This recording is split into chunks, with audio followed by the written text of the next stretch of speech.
내가 무엇을 보느냐? 오늘 예레미야 선지자에게 하나님께서 말씀하십니다. 여러분들은 지금 무엇을 보고 계십니까? 세상입니까? 아니면은 우리의 본향 천국을 보고 계십니까? 사람은 보는 대로 끌리고 듣는 대로 생각한다는 말이 있습니다. 존재와 되어짐, 또 문제, 곧 사람이 독립된 존재나 환경의 산물이나 하는 문제를 놓고 끝없이 왈가불가합니다. 많은 쉽게 해답이 나올 문제는 또 아닙니다. 인간은 엄연히 하나님 앞에 피조물입니다. 그러나 만물에 대해서나 자기 자신에 대해서는 독립된 존재입니다. 사람은 환경의 난 사생아가 아닙니다. 만일 사람이 환경의 산물이라면 그에게는 아무 책임도 물을 필요가 없을 것입니다. 그러나 우리가 책임을 물어야 하고 책임을 져야 하고 책임으로 괴로워야 하는 것은 인간이 존재자이기 때문에 그렇습니다. 하나님은 인간을 로봇으로 보시지 않으셨습니다. 하나님이 우리에게 모든 자유를 주셨어요. 로봇은 우리가 인간이 프로그램해 놓은 그때만 움직이고 있으나 우리 인간은 모든 것을 자유하게 하셨습니다. 책임 있는 존재로 창조하셨고 만물을 다스리라고 하셨습니다. 환경을 따라가는 것도 아니요, 환경의 산물로서 살라는 것도 아닙니다. 오히려 환경을 다스리라, 만물을 지배하라, 이것이 바로 하나님의 계시적인 뜻입니다. 나는 가난하니까 악해도 되고 그럴 수는 또 없지요. 나는 부자니까 교만할 수 있다. 통하지 않는 이야기지요. 나는 고독하니까 원망할 수 있고 역시 잘못된 생각이지요. 내 물건 도둑 맞았다고 남의 물건 도둑질 할 수는 또 없지 않습니까? 내가 미움을 받았다고 남을 미워할 권리는 또 없지 않습니까? 이것이 바로 인간의 존재의 좌표입니다. 사회의 사생아가 아닙니다. 그래서 우리는 남에게 책임을 전가려 할 때에 더 깊이 괴로움을 느끼게 되는 것입니다. 아, 저거는 내가 아닌데 내가 좀 덮어 씌워 볼까? 이렇게 한번 해보십시오. 그때는 정말 마음이 괴롭습니다. 가끔 사람들이 이렇게 다투는 모습을 봅니다. 본래는 내가 나쁜 사람이 아닌데 누구 때문에? 당신 때문에 이렇게 되었다. 내 원래 성격이 당신 때문에 이렇게 못쓰게 됐다. 이렇게 많이 하시죠. 그러나 이런 핑계가 통하지 않는다는 말씀입니다. 내 문제는 끝까지 내 문제입니다. 환경 탓으로 돌릴 수가 없습니다. 설사 그렇게 한다 해도 양심으로부터는 자유할 수가 없다는 것이지요. 하나님의 사람은 비록 안목을 지녀야 합니다. 바로 통찰력을 가지고 있어야 합니다. 바로 듣고 바로 보고 바로 말해야 한다는 것이지요. 오늘의 본문을 좀 거슬러 올라가 6절과 7절에 보면은 예레미야가 나는 아이라 말할 줄을 알지 못하나이다 할 때에 하나님께서 말씀하십니다. 너는 아이라 하지 말라 그랬습니다. 나는 어린아이처럼 아무것도 모릅니다. 그저 따라갈 뿐입니다 하는 예레미야에게는 하나님은 지시하십니다. 너는 아이라 하지 말라. 내가 가리키는 곳에 가서 내가 하라는 말을 하라. 우리는 좀 더 깊이 보는 안목을 지녀야 합니다. 앞에만 보고 얄팡한 그 한풀 덮어진 그 껍데기만 보고 우리는 모든 것을 판단합니다. 영국의 그 학술협회가 선정한 정신질환자 500가지를 연구한 결과에 따르면은 그 병의 원인의 외적 가로에 있는 경우는 겨우 2%에 지나지 않는다 그랬습니다. 다른 사람으로 하여금 그려오는 그것은 2%에 지나지 않는다. 이 연구 결과가 무엇을 말해줍니까? 병의 원인은 대다수가 누구 때문에요? 개인적, 나 때문에라는 것입니다. 외적인 환경 탓이 아니라 나 자신이 원흉이라는 것이죠. 돈 때문도 아니요, 누구 때문도 아닙니다. 문제는 바로 나 자신이라는 그런 말씀입니다. 이로 미뤄보건대 우리가 지녀야 할 것은 깊은 곳에서 잘 보이지 않는 그런 질문을 볼 줄 아는 안목을 가져야 한다는 것이지요. 제가 늘 섭섭하게 생각하는 것이 한 가지 있습니다. 믿지 않는 사람들의 말을 믿는 사람들이 똑같이 흉내내는 것을 보고 마음이 언짢을 때가 있습니다. 믿지 않는 사람이 무슨 일을 하면 그걸 똑같이 흉내내는 사람, 또 그 자리에서 면박을 주지는 못하지만 마음속으로 그게 아닌데 할 때가 정말 말입니다. 아닌데 저거 아닌데 왜 이리도 교회가 많으냐, 아랫집 윗집 다 교회도 한 집 건너 교회인데 그것도 모자라서 저렇게 또 교회를 짓고 있으니 하고 교회를 비난하는 말, 여러분도 들어보셨을 것입니다. 그러나 아주 잘못된 생각입니다. 커다란 착각이요. 적어도 그리스도인이라면 옳고 그름을 우리는 가릴 줄은 알아야 합니다. 한번 간단한 통계를 한번 보았습니다. 또 함께 생각해 보기로 해봅니다. 강남구를 예를 한번 들어보면은 행정구역으로서는 강남구 인구는 약 70만 명이 이른다고 합니다. 그 중에 42%가 기독교인이라고 구청 통계에 나와 있답니다. 이처럼 교인이 많다고 해서 강남교회는 그래서 교회구라는 별명을 붙을 정도라고 한답니다. 우리나라에서 교회와 교인이 가장 많은 구가 강남구라는 말입니다. 줄 잡아서 한 30만 명이 교인이라고 합니다. 이제 그 30만 교인을 가만히 놓고 생각을 해보면 한 교회가 평균 200명을 수용을 한다면 교회가 몇 개나 더 있어야 하겠나 하는 생각을 해보게 됩니다. 몇 개나 더 있어야 되겠습니까? 한 1,500곳은 더 있어야 현재의 이 모든 교인들을 수용할 수 있다는 계산이 된답니다. 기존 교회들은만은 어림도 없습니다. 그런데 다행히도 이 30만 교인 중에는 저 강북이나 다른 데서 온 그 교인들이 그쪽으로 찾아가서 예배를 드린다고 합니다. 만약 강남에 사는 모든 사람들이 강남 교회를 찾는다면 현재 교회보다는 5배나 더 많은 지어져야 그 모든 걸 수용할 수 있다는 것입니다. 자, 이래도 교회가 많습니까? 많다는 소리 할 수가 있을까요? 이렇게 그처럼 생각 없는 말을 함부로 한다는 것입니다. 그것은 마귀적이요 불신앙적 생각입니다. 교회로서는 모든 것을 보고 짜증스럽게 생각하는 것이 공산당이 아니면은 마귀밖에 더 있겠습니까, 여러분?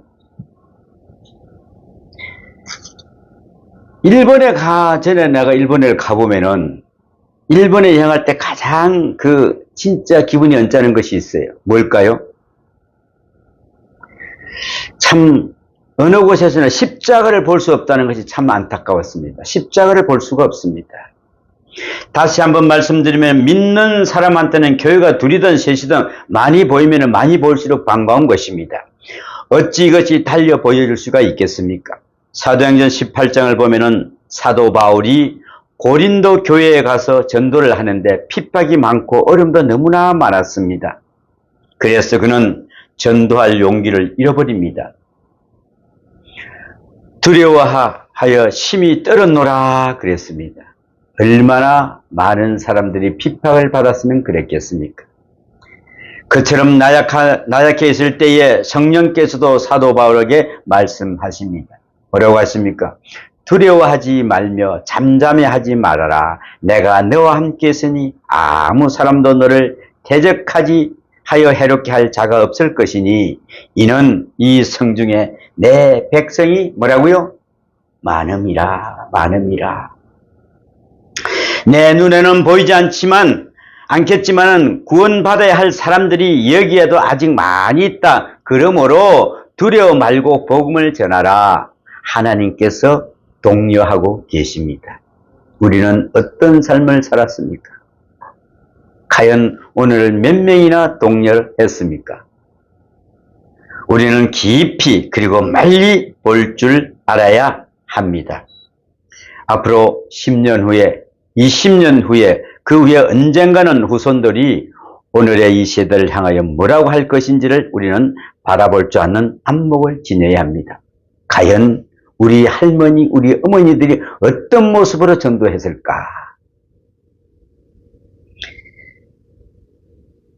또한 하나님의 뜻을 볼 줄 알아야 합니다. 인간적인 눈으로서가 아니라 하나님 편에서 세상을 보고 나를 보는 영적인 안목이 필요합니다.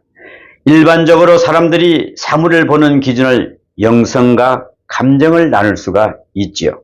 첫째, 이성에 근거한 통찰은 자기 지식이 기준이 됩니다.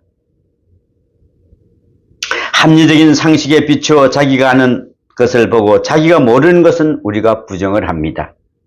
자기가 경험한 것은 인정하고 자기가 상식적으로 이해가 되지 않는 것은 무엇이든지 다 부정하려고 듭니다. 이렇듯 지식에 묶인 눈, 그것도 큰 병입니다, 여러분. 자기 생각만 하는 것이죠. 세상에는 내가 못 본 것도 있습니다. 내가 모르는 것도 가능합니다. 그러나 이것을 인정하려 들지 않으니 문제입니다. 심지어 어떤 사람은 내가 못하는 것은 못하느니라 하나님도 못하신다고 생각을 합니다. 그렇겠죠. 내가 못한다고 다른 사람들도 못합니까? 자기 지식에 근거한 지나친 이성적 판단이 사람의 생각을 어리석게 만들어 놓고 눈을 흐리게 한다는 것입니다. 오늘 어떤 목사님이 그런 이야기를 했습니다. 목사님, 저는 어떤 사람이 뭐라 하면은 항상 제 기준에 넣어서 이야기를 합니다. 이거 아닙니다. 제가 아니라 탁탁 자릅니다. 그래서 목사님, 우리가 누굽니까? 하나님 자녀입니다. 예수님은 어떻게 십자가에 돌아가셨습니까? 아, 그거야. 우리 죄 때문에 돌아가셨죠. 그런데 예수님은 그만 돌아가셨을까요? 어떻게 했을까요? 예수님의 병을 고쳐주고, 예수님이 눈을 뜨게 해주고, 먹을 것도 주고, 그 했던 사람이 예수님이 십자가에 붙들린다는 그 관계로 와서 갈대잎을 가지고 얼굴을 때리고, 침을 뱉고, 욕을 하고, 그런데 예수님은 벌떡 튀어나와서 뺨을 때렸습니까? 아니죠. 모든 걸 다 수용했습니다. 우리 그리스도인은 어떻게 해야 되겠습니까? 모든 걸 다 주워 담아서 이걸 갖다가 흡수할 수 있고 버리고 정리할 수 있는 이런 지혜가 있어야 됩니다. 이런 지혜가 없으면 우리 그리스도는 늘 누가 쿡 치면은 쿡 치면은 팍 닫고 할 뿐이 없습니다. 그래서 모난 돌이 징을 맞는 것입니다. 그랬더니 목사님, 앞으로는 좀 그렇게 살도록 해야 되겠습니다. 우리는 그리스도인은 뭐가 난 것은 지켜야 됩니다. 그래야 다듬어집니다. 그렇지 않으면 늘 두드려 맞습니다. 둘째로 자기 감정의 노예가 되어 있는 사람도 문제를 바로 볼 수가 없다는 것입니다. 이러한 사람은 모든 것을 기본으로 감정으로만 봅니다. 이를테면 나와 친한 사람들은 다 좋고 내 마음에 들지 않는다는 사람은 다 나쁘다는 식으로 판단하는 것이죠. 자기 사랑, 그 기준에 해서 좋다, 나쁘다, 의다, 불이다를 판단하는 것도 문제가 됩니다. 그렇다면은 진실을 진실로 바라볼 수 있는 눈은 어떤 것입니까? 그것은 믿음의 눈입니다. 믿음의 눈을 바로 잣대를 딱 댔을 때 그 사람을 바로 볼 수가 있는 것이지요. 이스라엘 백성이 가데스 바네아에 있을 때에 모세가 12명의 정탐꾼을 뽑았습니다. 그들로 하여금 요단강을 건너가서 가나안 땅을 살펴보고 오게 했습니다. 그중 두 사람 여호수아와 갈렙만 경가복을 이렇게 합니다. 그곳은 가연 젖과 꿀이 흐르는 땅입니다. 여호와께서 우리에게 주신 땅이 참으로 아름답습니다. 이제 들어가서 살면 되겠습니다. 라고 이렇게 보고를 합니다. 그러나 믿음이 없는 10사람은 전혀 딴소리를 합니다. 거기 가보니까요, 성벽이 하늘에 닿았다고 말합니다. 신명기 1장 28절에 참 엄청난 말을 하죠. 그죠? 하늘만큼 높은 성벽이 또 어디 있겠습니까? 지레 겁이 질려서 가장하는 것이죠. 그리고 또 한다는 소리가 안악 자손들은 장사요. 그들을 보고 우리를 마치 메뚜기 같다 하고 한심한 소리로 합니다. 민수기 13장 33절에 정말 믿음이 없어 보면은 저들처럼 된다는 것이죠. 모든 것이 만사가 불가능해 보이고 부정적으로만 보는 것입니다. 여러분, 우리는 늘 긍정적인 사고방식을 가져야 됩니다. 된다, 됩니다. 좋은 일만 일어납니다. 항상 이런 삶이 돼야 됩니다. 믿음 없는 안목은 병 중에서도 큰 병입니다. 그야말로 고질병이지요. 생각해 보면은 우리는 믿음의 눈으로 볼 줄 아는 바른 안목이 있어야 합니다. 그런데 믿음의 눈은 어떠한 눈입니까? 오늘 본문은 무엇보다도 징조를 보아야 한다고 말씀하십니다. 산을 보라는 말씀입니다. 그러나 이것은 매우 어리석은 일을 말씀한 것으로 우리가 잘 이해하지 않으면 안 됩니다. 그래서 오늘 하나님께서는 에레미야에게 말씀하십니다. 에레미야야, 내가 무엇을 보느냐? 내가 살구나무 가지를 보나이다. 살구나무는 히브리어로 사게드라는 것인데 뜻이 아주 재미났습니다. 사케드는 성급하다라는 뜻이 있답니다. 성급하다. 그러므로 살구나무는 곧 성급한 나무입니다. 다른 나무들은 아직 모두 말라 있는데 초봄에 살구나무만 가장 먼저 싹을 틔우고 꽃을 피우기 때문에 그렇답니다. 결국 살구나무는 이스라엘에 있어서 봄의 선구자격이 되는 것이죠. 살구나무 가지에 물이 오르고 꽃이 터지기 시작하면은 이제 얼마 안 있어 다른 나무들도 겨울잠에서 깨어날 것이다. 살구나무는 가지는 봄이 가까이 온 것을 말해주는 아주 산의 징조이다 그랬습니다. 징조라는 말이 가지고 있는 뜻이 또 무엇입니까? 그것은 끝이 아니라 시작이라는 뜻입니다. 연세가 좀 지긋하신 분들 보면은 전에 없이 허리가 뻐근하고 무릎이 시리고 노곤해도 막상 누우면 잠이 오지 않는답니다. 이런 것이 뭡니까? 무슨 신호일까요? 늙었다는 신호입니다.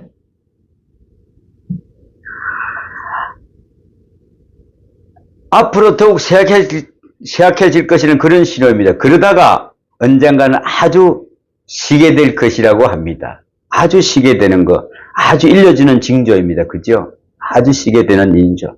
죽을 징조를 보인다는 말씀입니다. 그러나 이것이 끝입니까? 아닙니다. 시작입니다. 우리는 이것을 알아야 합니다. 예수님께서는 마태복음 24장 25장에서 앞으로 일어날 환난 날을 예고하고 계십니다. 뭐라고요? 전쟁이 있고 또 재난이 있고 기근이 있고 지진이 있고 사랑이 식어지리라 그랬습니다. 사랑이 식어지리라. 무슨 한란을 말씀하십니다. 그러나 이것이 마지막이라고 말씀하지 않으십니다. 큰 한란, 깜짝 놀란 한란이 있겠으나 이것은 재난의 시작이요 징조에 불과하다 하는 것입니다. 도처에 전장이 있고 지진이 있고 기근이 있습니다. 그러나 이것은 시작에 불과한 것입니다. 끝이 아닙니다. 그것으로 액땜하는 것이 아니라 이제 본격적인 한란의 시작이 된다는 말씀입니다. 이를 때문에 어떤 사람이 죄를 짓고 오늘 밤 벌을 받는다고 합시다. 그 벌로서 끝나는 것입니까? 그 벌 다 받고 나면은 상이 기다리고 있습니까? 아니죠. 지금 받은 벌은 영원히 행벌의 징조에 불과합니다. 앞으로 일어날 일이 바로 본체입니다. 앞으로 더욱 엄청난 사건이 있을 것입니다. 그 사건의 징조가 바로 오늘인 것입니다. 지금 여기는 너무나 조용하고 너무나 평화롭지요. 그러나 지금 중동지역에는 아직도 불이 풀풀 타고 있습니다. 여러분, 국가적으로, 사회적으로 혹은 세계적으로, 개인적으로 어떤 어려운 일을 당하고 있습니까? 얼마나 참기 힘든 환난입니까? 그것은 재난의 징조입니다. 앞으로 있을 큰 사건에 대한 징조가 바로 여기에 나타나고 있음을 알아야 합니다. 구약 성경에 기록된 인물 중에 참으로 미련한 사람이라고 제가 늘 생각하는 사람이 있습니다. 누구일까요, 여러분? 누가 구약에 그렇게 미련한 사람일까요? 숙제를 좀 내드릴까요? 기억이 좀 말똥하십니까? 바로 바로왕입니다. 바로 그 사람이, 여러분도 한번 생각해 보십시오. 이 사람은 몇 가지 재앙을 받았죠? 10가지 재앙을 다 당했습니다. 한두 가지 재앙을 당했으면 그만 눈치채고 회개할 일이지, 글쎄 그 10가지 재앙을 다 맛볼 것이 또 무엇입니까? 맛을 봐야 알지요, 그지요? 짠지, 매운지. 미련하기 짝이 없는 사람입니다. 그래서 출애굽을 볼 때마다 답답합니다. 한 너댓 번 그랬다가 그만두었으면 참 좋지 않았을까. 끝내는 고집 부리고 완악하게 행하다가 10가지 재앙을 다 뒤집어 썼다는 말씀입니다. 그러나 이것이 결코 바로왕의 미련함이 아닙니다. 가만히 보면은 어떤 사람은 일생 동안 매를 맞습니다. 10번 정도가 아니라 100번, 1000번 두고 매를 맞아도 정신을 차리지 못하는 불쌍한 심령들을 본다는 것이지요. 여러분, 이 사실을 잊지 마십시오. 우리는 하나님의 심판을 볼 줄 알아야 합니다. 하나님께서 또 예레미야에게 물으십니다. 내가 무엇을 보았느냐? 무엇을 보느냐? 끓는 가마를 보나이다. 그 맨이 북에서부터 기울어졌나이다. 무섭게 불불 끓는 가마가 북에서부터 남으로 기울어져 있다. 실로 무서운 징조입니다. 곧 쇠하고 쏟아질 것입니다. 하나님의 심판이 있다는 말씀입니다. 지금 무사하다고 해서 무사한 것이 아닙니다. 지금 내 집이 평온하다고 해서 세상이 다 평온하다는 것이 아닙니다. 오늘 아무 일 없다고 해서 내일 안녕히가 아닙니다. 우리 앞에는 하나님의 심판이 있습니다. 그것을 알면서도 불의의 길을 고집한다면 반드시 사고가 터질 것입니다. 하나님의 심판이 나타나고야 말 것입니다. 하나님의 심판을 보지 못하는 자에게는 하나님의 국률은 가려지는 법입니다. 저 끓는 가마를 볼 줄 알아야 한다는 것이지요. 여러분은 보이십니까? 하나님께서도 죄악을 징계하십니다. 오늘 본문 말씀이 얼마나 무서운 것인지 아십니까? 내가 북방 모든 나라의 족속을 부를 것인즉, 하나님께서 북쪽에 있는 느부갓네살과 그 포악한 사람들을 부르신다고 말씀하십니다. 저들이 유대를 돌아갈 것이라고 말씀하십니다. 정말 준엄한 말씀이지요. 하나님께서 죄악을 징계하십니다. 그 징계 속에 뭐가 있을까요? 심판이 있습니다. 그러나 믿음의 눈으로 볼 때에는 우리는 하나님의 심판에서도 구원도 봅니다. 하나님은 죄를 타켓, 관역과 표적으로 행하여 회개할 때까지 화살을 쏩니다. 우리는 그걸 맞고 이제 내가 깨달아야 되겠다. 이제 하나님께로 돌아가야 되겠다. 이렇게 해야 되는데 이걸 맞고도 아무 감각이 없습니다. 그러나 죄를 징계하시면 죄인은 뭐라고요? 사랑하십니다. 그래서 징계 속에서 하나님의 구원이 있고 당신 백성에 대한 그 사랑이 나타난다는 것이지요. 하나님의 심판은 죄를 치고 죄인을 구원하시는 것입니다. 하나님께서 북쪽 바벨론 왕을 시켜서 이스라엘이 회개할 때까지 저들을 쳐셨습니다. 그러나 말씀하십니다. 그들을 인하여 두려워 말라. 믿음으로 사는 사람은 재앙을 두려워하지 않습니다. 심판을 무서워할 필요가 없습니다. 회개하면은 그만입니다. 하나님께서 원하시는 바가 바로 거기에 있기 때문에 그렇습니다. 오늘 12절을 보십시오. 이는 내가 내 말을 지켜 그대로 이루려 함이니라 그랬습니다. 모든 것이 하나님의 말씀을 이루는 것이므로 두려워하지 말라는 말씀입니다. 우리는 예수만 믿으면 모든 것이 두려워할 게 하나도 없습니다. 그런데 우리는 지레 겁을 먹습니다. 왜 그럴까요? 회개 안 하면 겁먹습니다. 여러분도 잘 아시다시피 이집트에는 피라미드라고 하는 거대한 묘가 있습니다. 고대 국왕과 왕족들의 미아래가 그 속에 있었습니다. 언젠가 발굴팀이 한 무덤을 발견해 보니까 4,000년 묵은 미라의 주먹 속에서 미랄이 나왔다고 합니다. 아주 재미있는 의미가 여기에 있습니다. 그 미랄 몇 개가 옥토에 떨어졌다고 한번 생각해 보십시오. 4,000년이면 그것이 온 세상을 덮고도 남을 것입니다. 그죠? 그러나 그 죽은 사람 손바닥에 지어진 미랄은 그대로 미랄 몇 개로만 남아있던 것입니다. 죽은 자의 손에서는 역사가 이루어지지 않습니다, 여러분. 생명력을 잃고 맙니다. 여러분, 우리는 바로 저 미랄 하나와 같이 보잘것없는 그런 존재였습니다. 그러나 우리가 살아계신 하나님의 손에 지어질 때 마침내 놀라운 역사가 이루어진다는 것이죠. 여러분, 우리는 하나님 손에 지어져야 됩니다. 여러분, 이 시대를 보고 있습니까? 내가 당한 어려운 일을 보고 있습니까, 여러분? 그러나 그것이 끝이라고 보지 말아야 합니다. 이제 시작입니다. 앞에 있는 큰 재난의 시작이요 징조에 불과합니다. 앞에 있는 것들이 더 큰 문제입니다.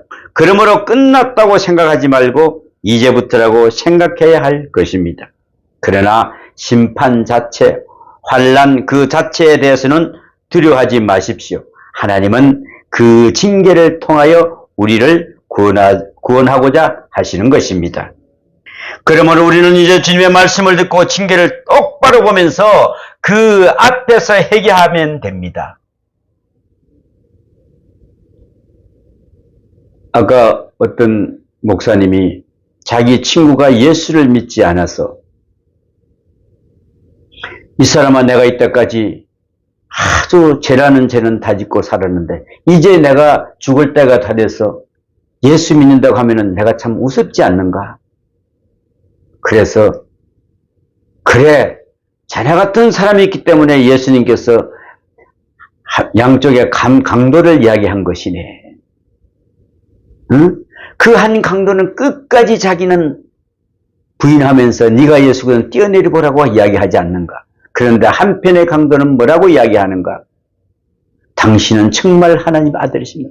당신은 정말 죄가 없으십니다.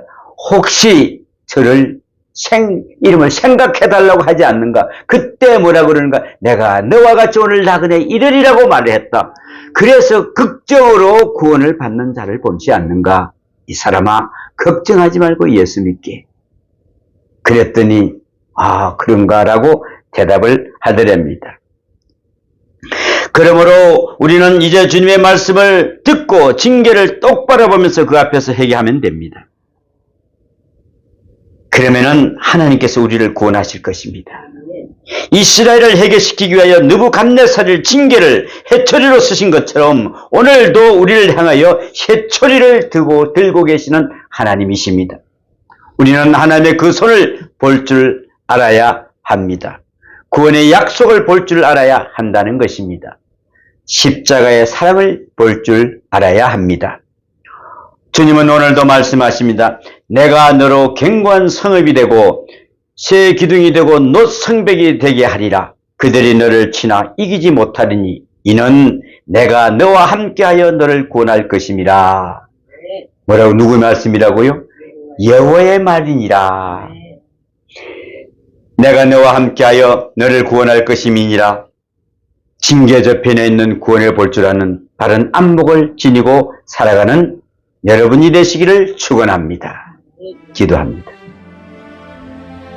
내가 너로 견고한 성읍이 되게 하고 새기둥이 되게 하고 놋 성벽이 되게 하리라고 하신 그 말씀, 주님 감사합니다. 이 죄인을 주님 은혜 가운데 불러주시고 단단하게 쌓아주시고 모든 것을 함께 해주신 하나님, 그리고 나를 뭐라고 하십니까? 구원할 것임이라. 여호와의 말이라고 말씀하시는 하나님 아버지, 오늘도 우리는 주님 앞에 나서지 못하는 죄인입니다. 그러나 예수 그리스도를 믿고 주님 말씀대로 따라오고 회개하며 돌아서는 복된 자들로 세워주시옵소서. 이 모든 말씀 우리 주 예수님 이름으로 기도합나이다. 아멘.